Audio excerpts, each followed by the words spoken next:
try to come out by the water to relax my mind. You know, I made dinner and dessert for my grandson. He's so spoiled.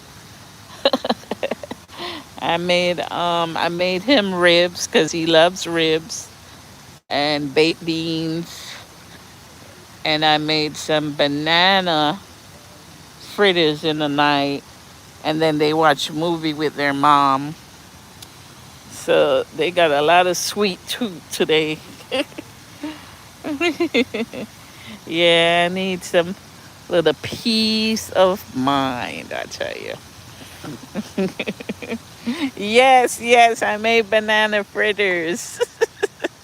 It was really good. They love it. You know, the banana fritters is finished before I even finish. Like maybe the first six is gone within minutes. Yeah. By the time I finish, it's maybe one or two left while I'm frying them. I had to hide two for my mom because the babies were just eating them all. I didn't even get one. I had to save two for